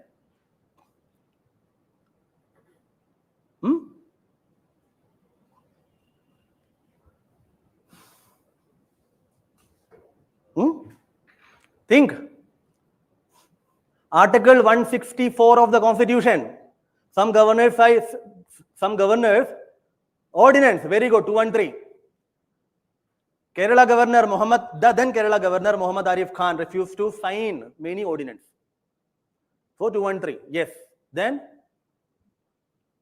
Article 164. Some governors are saying that ministers hold office during the pleasure of mind. Misuse of pressure doctrine. The ministers hold office during the pleasure of the governor, but it is essentially the pressure of consular ministers. But governor says that they hold office during our pleasure, so we will dismiss them. Another issue. Then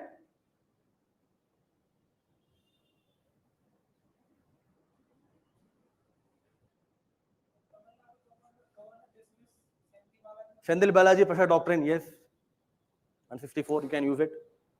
How many points you got? Tell me. Minimum 7 to 8 themes you got. Segments you got. Are they overlapping? Are they overlapping?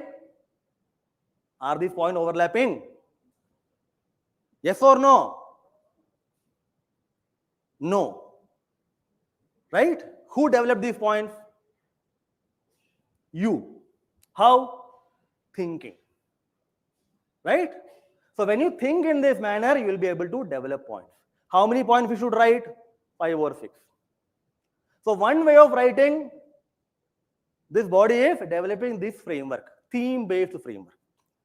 Another way of writing the body is taking recent example. I would, let's say, take states, Tamil Nadu, Kerala, West Bengal, Punjab, Telangana, like that.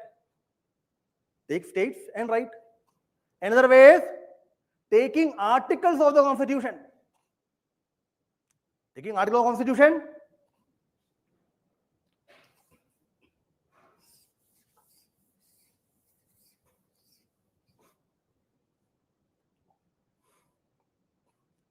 Say this, 155, 161, 163, 164, 174, 200, 350, like that.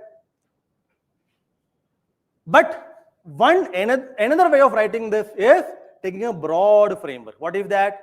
Like Birender sir discussed, constitutional, political, legal, like that. Right?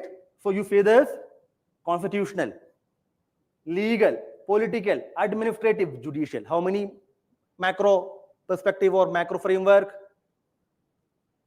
5. But when you divide this into sub points, how many points will be there? It will be multiple. You don't have to write all these things. But the purpose of telling you is that the scope for it. Let's assume it's a 15 marker, then you can write more. So within the macro point, write further. 155, appointment of the governor. Right? Many CMs have criticized that they are not being consulted. For example, Tamil Nadu, CM Stalin. Yes or no? 161, dealing with pardoning power. There are 2 types of pardoning power. One constitutional, another statutory. CRPC, the then CRPC and now the BNS provided for pardoning power. Suspension, commutation and remission. To whom? To the state government or the central government, as the case may be. But governor in Tamil Nadu said, I will not act on this. Right? This has happened in Perarivalan case. You must have read this, Perarivalan. Pararivalan, the convict of Rajiv Gandhi assassination, right? Go home and read about Pararivalan case. So pardoning power is an issue where both the statutory aspect of the pardoning power as well as the constitutional aspect of the pardoning power is being these powers seems to be misused by the governor. In other words, governors are not acting as per the aid and advice. The pardoning power of the governor or the president, as the case may be, has to be acted upon by the aid and advice of the Council of Ministers. Vajiram versus Union of India, 1981, categorically held that, right? So this is a problem. Next, 153, discretion, as you know. Governor says that we have unbridled, uncontrolled discretion. Is it so? In some cases. Discretion is provided. Which cases? Now, fine, very limited discretion. But governors claim that governors are claiming because what are the discretion powers of the governor is not defined, we have unlimited discretion power. Major issue, yes or no? Similarly, 174 deals with what? Summoning.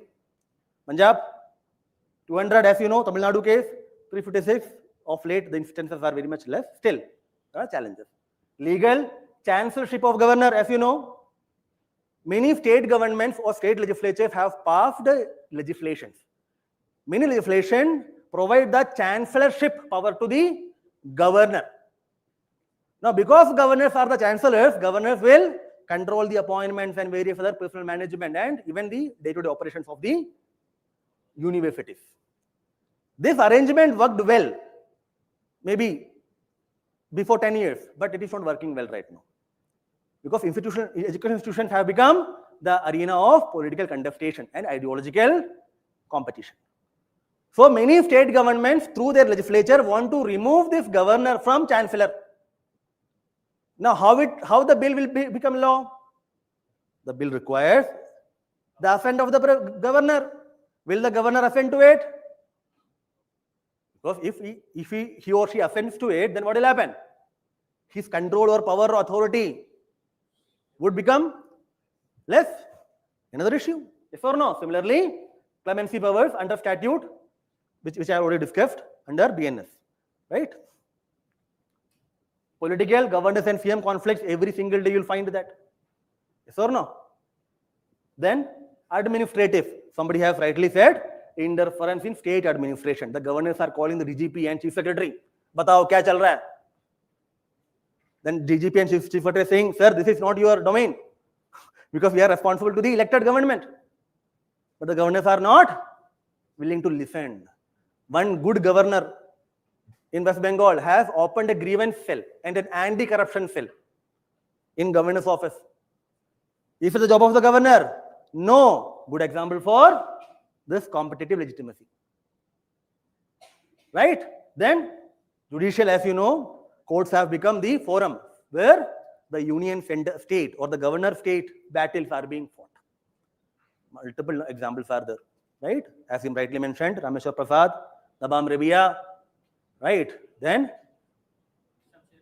Shamsher Singh versus State of Punjab. I'm keeping it for the last, for the conclusion, right? Number of cases, as you know, every single day. Now you understand. This is what the co-demand. Now what is that next heading that we need to write? Co-demand 2. Sorry, non-co-demand 2. What is that? Tell me. Kripanshu, Rakhav, tell me. Measures or way forward. How will you write that measures? Again, you can use this template if you want. But if you keep on repeating the template, what will happen? Let's assume that you are given every single day dal and rice. Will you be happy? You want something different? Yes or no? Similarly, the examiner would not be happy with the same kind of repeated content or structure. So, you think in this manner. In this manner, way forward, constitutional way forward like that, constitutional measures, legal measures, administrative measures, right? Political measures, judicial measures like that. But don't have to write that way. Are you able to understand? Don't have to write constitutional this like that. Because you already wrote that in the co-demand. Think in this manner. When you think in this manner, you will be able to develop points. Write those points. Are you able to understand?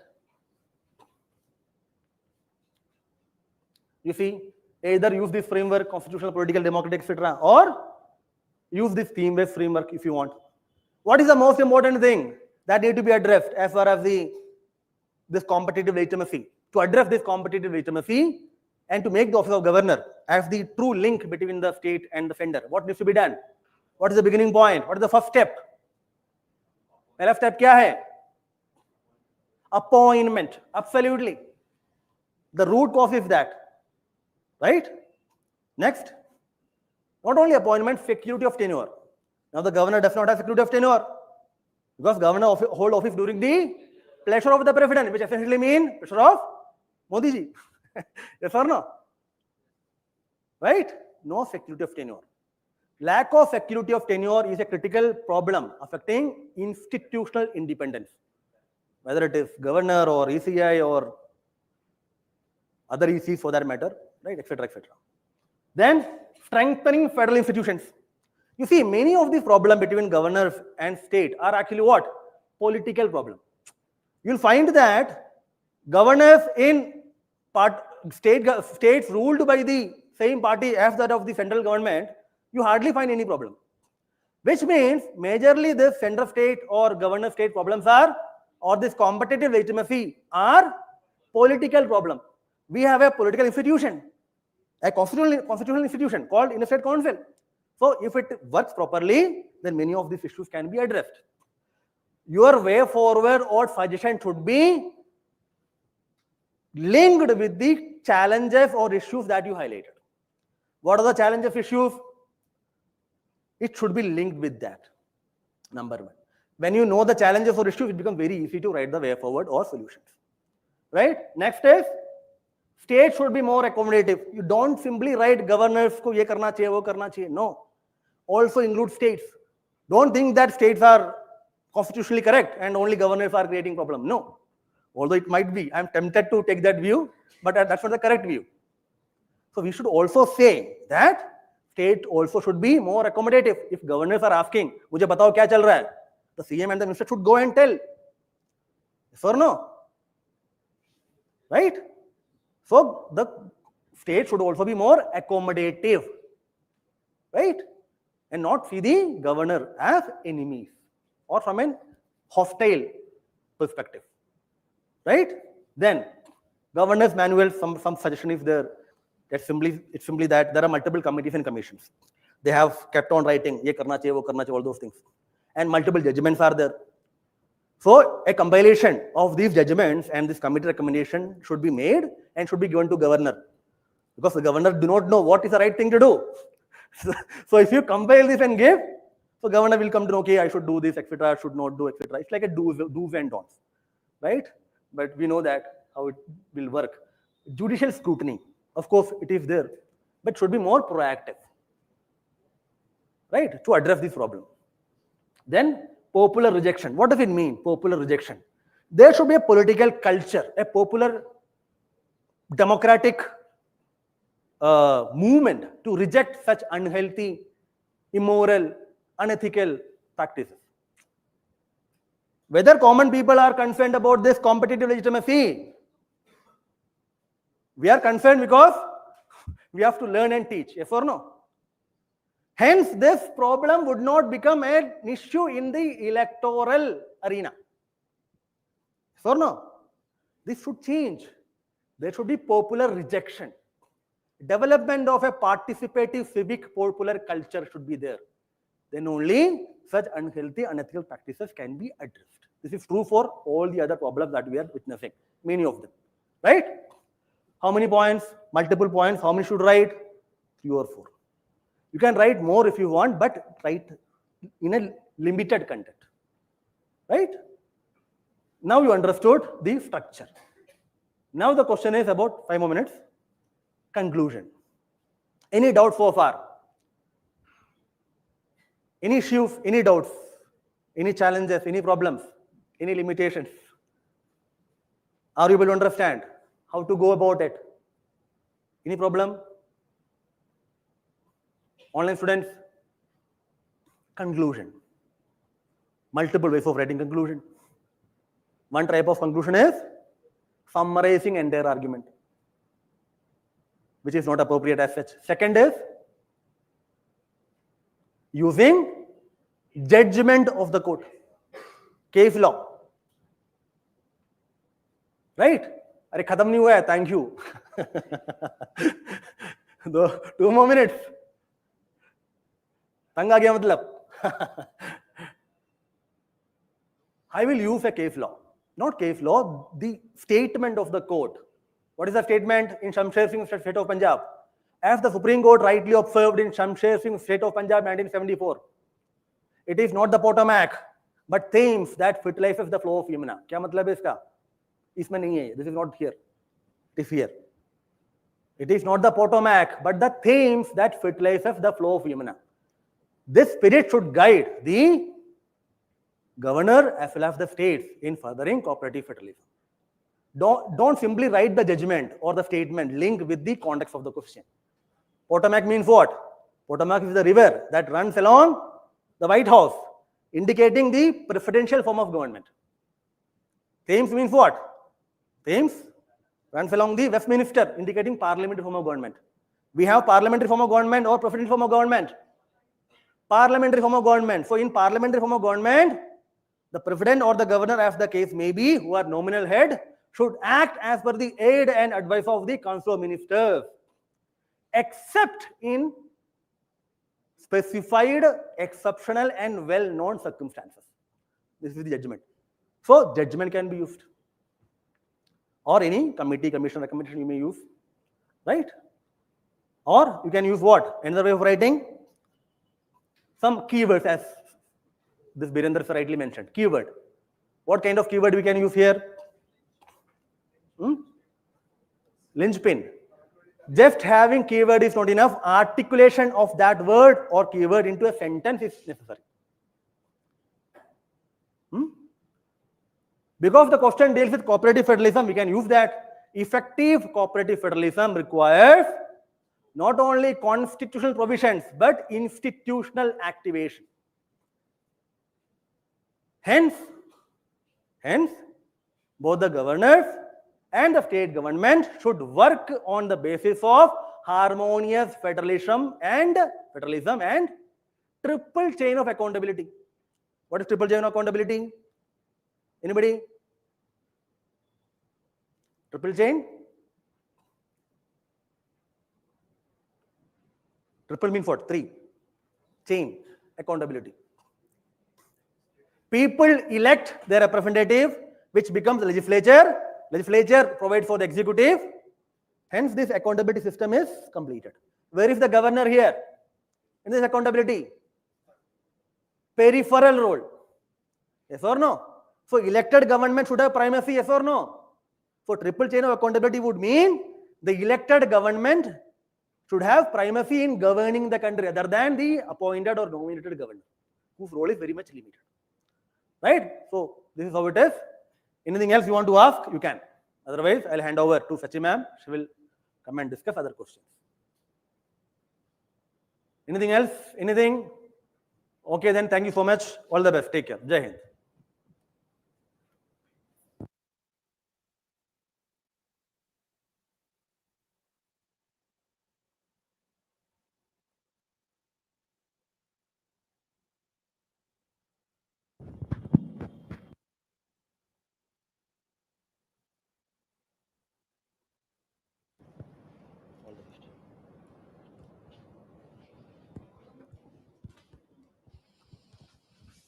Good evening people. Don't worry, ज़्यादा समय नहीं लूंगी आप लोगों का. I know it's already quite late. So I think most of the things has been already been discussed by Raghu sir and Birendra sir. The different thing which I could bring in this whole discussion is what I would, in what manner I would have attempted this question in a real time-bound manner in 7 minutes or 10 minutes. Because we all have content, but when we write in a pressurized situation, the situation becomes altogether different. We have this much of content, we are able to revise this much of it, and we are able to replicate only this much. So real-time answer writing I would prefer, because everything else has already been discussed. First, the question: local governments in India is increasingly being redefined by technology and missions rather than institutions. Examine whether digital centralization is eroding democratic decentralization. Okay, so you must have attempted this question. What is the core demand and the non-core demand of this question? Like if I would ask how you would have attempted this question, in how many subparts you would have divided this question? Online students? Okay, 4. What are the parts? Name them, please.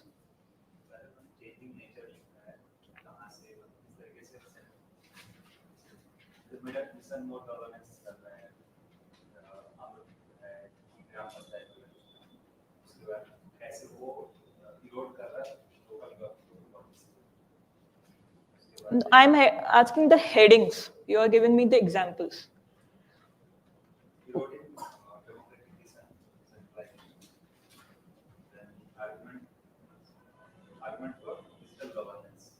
Okay.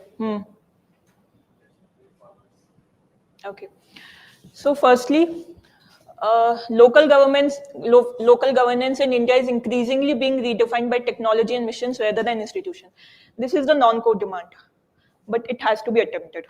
It is the implicit part of the question, so it has to be attempted, though the space and time is a little bit less than what we would be giving to the core demand of the question, which is digital centralization, how it is eroding.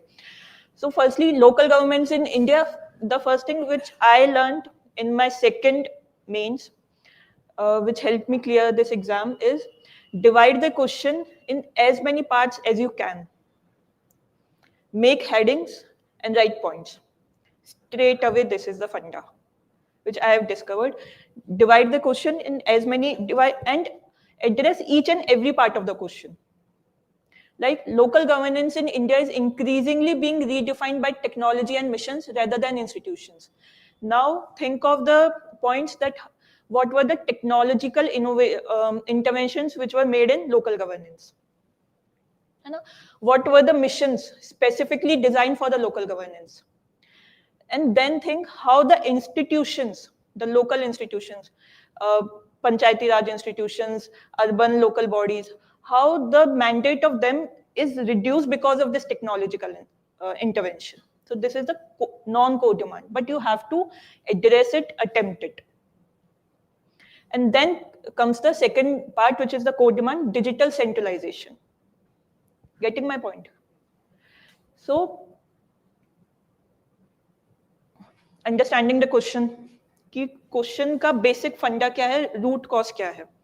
Constitutional banking 73rd 74th amendment, local governance, this is the non-core demand, from institutions to missions and technological interventions. Like, you can write what are the technological interventions and how it has eroded the autonomy of the local institutions. You can just make a simple table. Getting my point? Rather than writing the whole of the content, make simple table. Technological intervention, how it has eroded. Any mission, how it has eroded. Like Amrut mission and e-Gram Panchayat, many things are there. And then how digital re-centralization is happening. That because of the digital interventions, centralization tendencies have started to emerge up, which is defeating the very basic purpose of local governance, which was a democratic decentralization. And since it is examined, and as Birendra sir said, ki in examine, we have to write the other part as well. Though in a little bit lesser space and time, but yes, we have to write the other part, because technology is hands down a positive phenomena. It is a positive phenomena until and unless it's upon us that how we use it.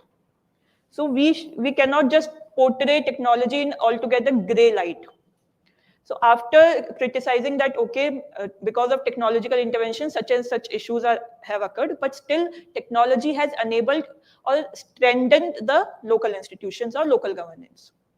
And then we'll write a balanced or middle path wala conclusion. Introduction, most of the people would write just when they'll see the local governance, most of the people will start writing 73rd and 74th Amendment. Don't do that. Birendra sir said the entire theme of the question has to be covered in the introduction. You cannot just pick one keyword and then write the introduction. It will defeat the very basic purpose. So the theme is not local governance.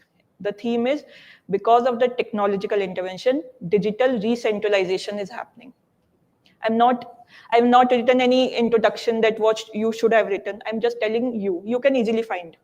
You'll be having the model answers. You'll be having the access to this PPT as well. I'm not here to tell you the content. I'm here to tell you the structure of in what manner you should think. Okay? Also, try not to rephrase the question language. We generally do that. We just re-sentence what has already been discussed in the question. Try to bring something unique, some key phrase, some keyword, so that it, as Birendra said, there has to be some hook in the introduction. Now, the non-code demand, rise of technology and mission-driven governance. Now, for this as well, we have to just think of the broad frameworks. That under what broad frameworks the interventions were made. Because if अगर कोई मुझसे भी पूछेगा कि what were the interventions which were made in the technological field in local governance, I would not be able to recall then and there itself. But if you will give me any specific arena, like financial arena, then I'll be able to recall. So break the points. Like if we are able to think on the digital platforms, if we are able to think on the fiscal dependence, if we are able to think of infrastructure-wise, if we have this broad framework, then we'll be able to remember what were the missions or policies which were introduced. And then we'll write how it has eroded the value of the institutions, local institutions. So if it is digital platforms, Gram Swaraj, PFMS, how it has eroded the local institution because of the unified database. Fiscal dependence, 15th Finance Commission tied grants to digital compliance, because of which the percolation of the funds has not been given properly to the local government. Infrastructure, smart cities mission Amrut. They are using special purpose vehicles instead of the local participation of the people. So they are bypassing the people for which the local governance was introduced. Data centralization, which has weakened community-driven planning.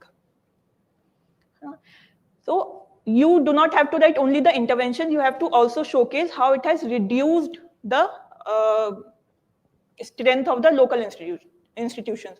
So I have written this as well. Tell how these are bypassing local institutions, autonomy and powers. So this is the non-code demand. Now we'll go to the code demand. Impact on democratic decentralization because of the missions and technological interventions. Again, in this, have a broad framework. Again, I have not written any content or such thing. You'll have that. Institutional wise, financial wise, functional wise, democratic wise. You can add as many points as you can. Many points are there. I have just used here as a reference. You can use as many points as you can. Since you are in preparation mode, there is no dearth of content for you, and especially when you are living in ORN. Okay. And that has to be supported by data, facts, and examples, because the question is based on the contemporary issue. So you need to write any trend, and how you support that trend through examples, through facts, through data.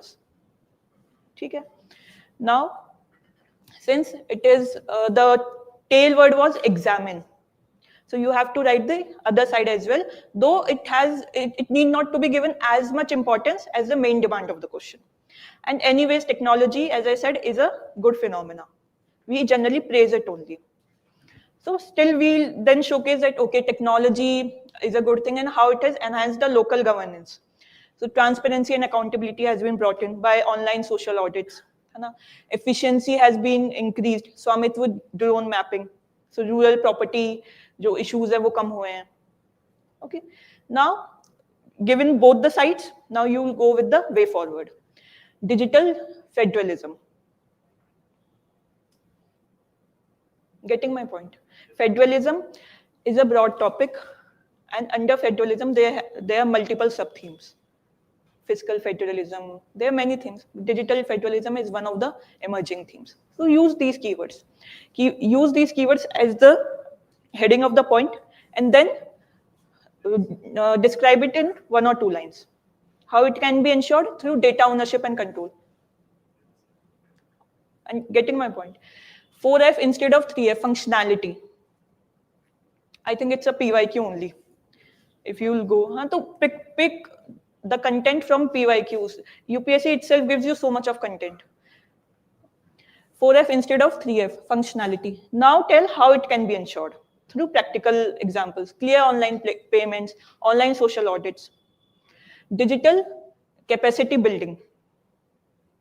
If we are able to teach local people to use internet, there would not be any need to centralize the power. Digital capacity building, training to panchayats and municipalities. Train them how to use internet, how to do social audits.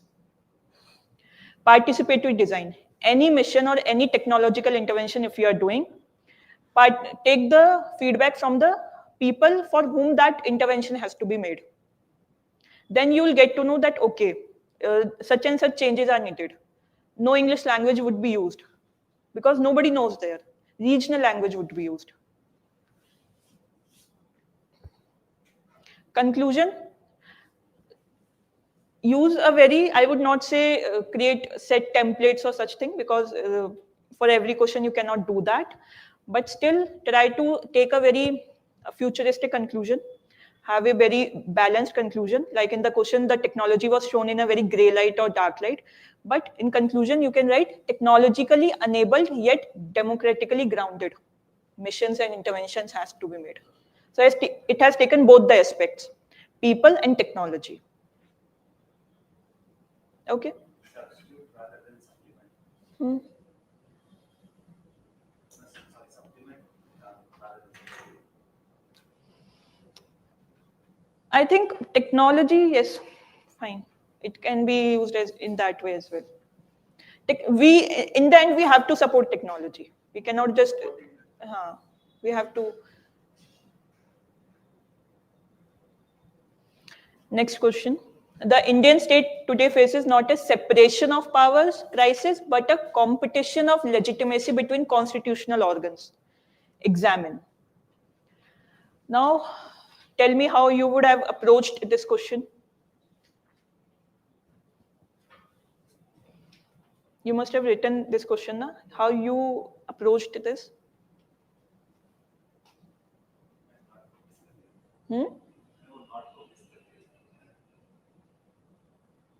Not?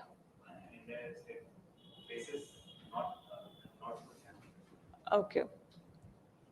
How one of the organ steer is encroaching upon the powers of the others. Like judiciary, by Supreme Court announcement that Delhi and NCR release civil services case which give more power to the state, but by the ordinance, the president overturned the decision. Not like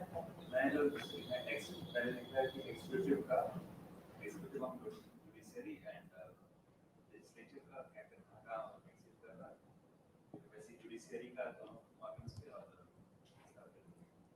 Okay. तीनों organs का दोनों के कैसे overreach कर रहा है. Name constitutional organs. What are the constitutional organs you have taken? Anybody else? What are the constitutional organs you have taken? Regulatory bodies as well. Can we take them? Organs of governance. We can take them. We can take them. Okay. Now, if I would have read this question in the first instance in the examination, I would have gone through the changing of trend from separation of power to intrusion in other domain. The changing of trend, the separation of power, which is the basic structure or the fundamental aspect of our Indian constitution, it is changing. Because separation of power is not absolute in Indian case. It is supplemented by checks and balances. So this is the core theme. This is the core theme, checks and balances. So it allows organs of constitution or organs of governance to have a say in other domain. But to what extent? It remains to be seen. And here it is saying that the extent has been extreme. How? Through competition of legitimacy. Getting my point?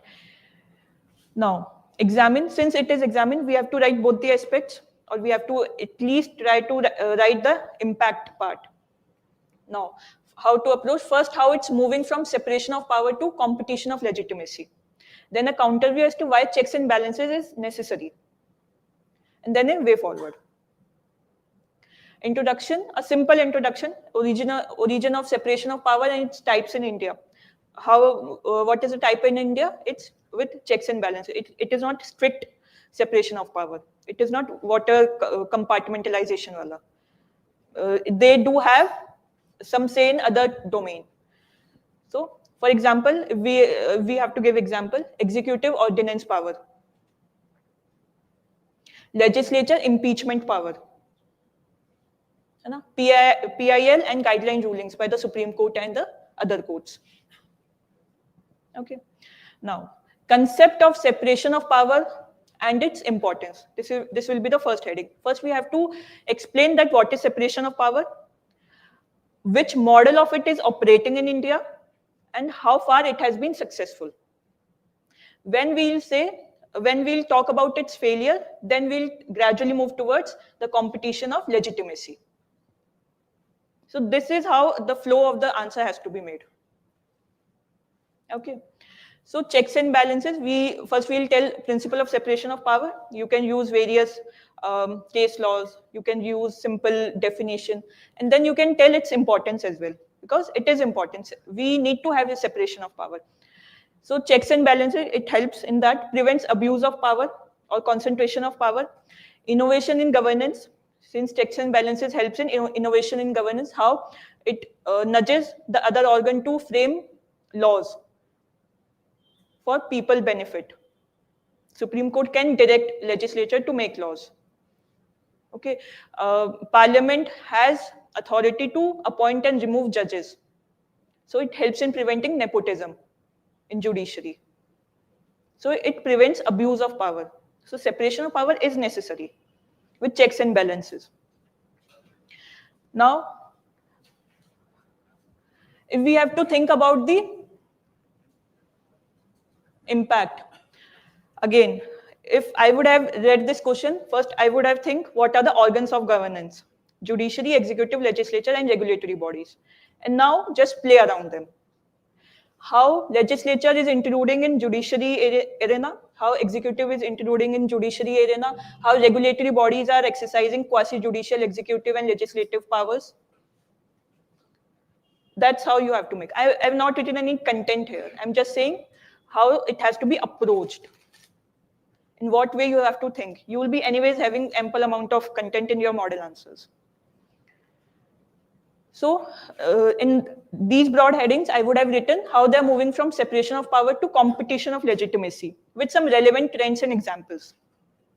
You have ample number of case laws, you will have ample number of acts, you will have ample number of newspaper headlines saying it. Just use them, bluntly use them. Because it will show that, okay, you are able to connect current affairs with your question. You are able to comprehend that what's been asked and what's going on outside. It will help you improve your marks. Then simple way forward, institutional reforms, independent appointment mechanism, that okay, a branch or an organ has to have a proper independence, but it need to have a checks and balances, and that check and balances has to be made by conscience, which was envisaged by the constitution itself.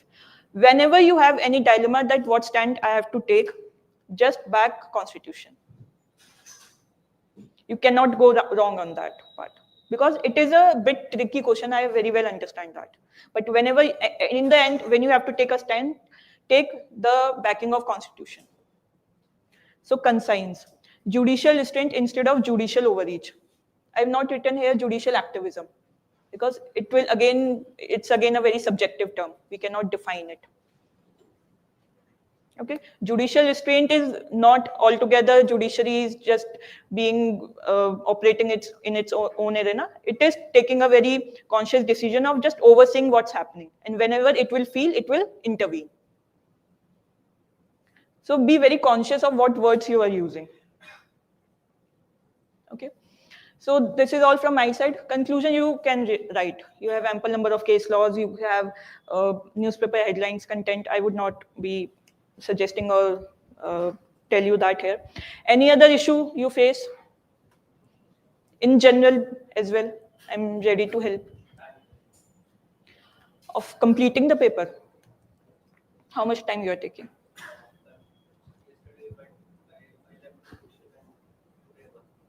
Okay. When I cleared my first prelims, in fourth attempt. And I was so desperate to clear prelims that after I was just preparing for prelims only. But when I cleared prelims, I got to know that, okay, the real competition has now started. And when I wrote my first mock test of ethics, I took 6 hours to complete that. And I had main actual examination after 2.5 months. So the whole point of saying is that I was able to complete ethics paper in the main examination with a decent score. So time management comes when we have pressure to complete that on time. In the actual main examination, we have that pressure from the outside. That, okay, if we'll not write this question, the copy will anyways be snatched. What happens here is that we think that we have liberty, that no matter how much time I will take, nobody is there to snatch our copies. So we take that as a liberty and we take as much time as we want because we are doing just perfection of the answers. So create that psychological pressure from yourself only. Just revisit your stopwatch after every 1 minute. Or what I did was, for example, if I have to write a 10 marker in 7 minutes, after 6th minute, I would just wrap it up that answer, write conclusion and move forward. No matter how much parts of that question has been addressed by me. After 3 or 4 questions, the brain will automatically start telling me that, okay, now the time is running, you are missing your questions, your marks will be deducted. Your brain will start thinking fast, your hand will start moving fast. Same goes for 15 marker. After every 9th or 10 minute, just stop that point, complete that point, write conclusion and move forward.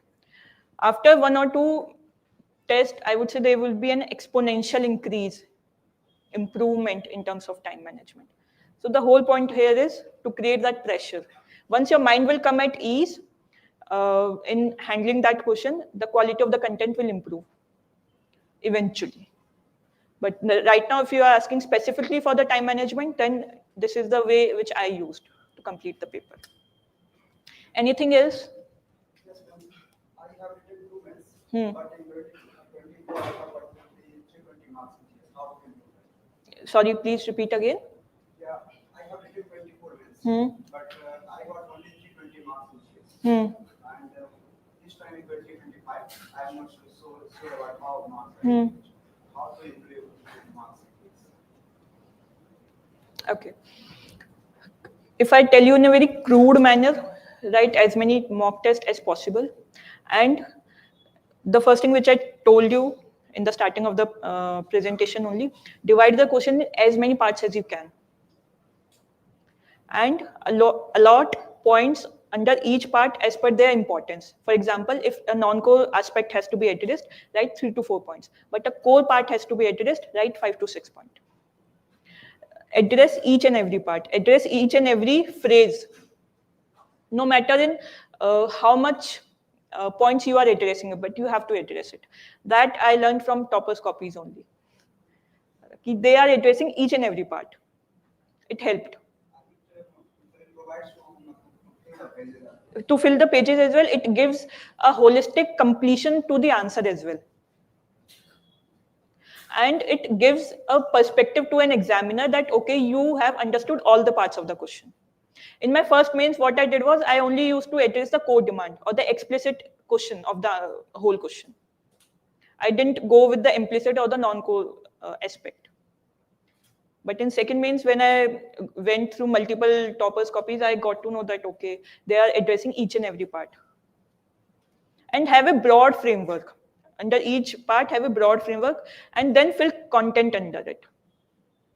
Even if you do not have any knowledge about that question, you will be able to attempt at least some part of it because of this framework. Any other question?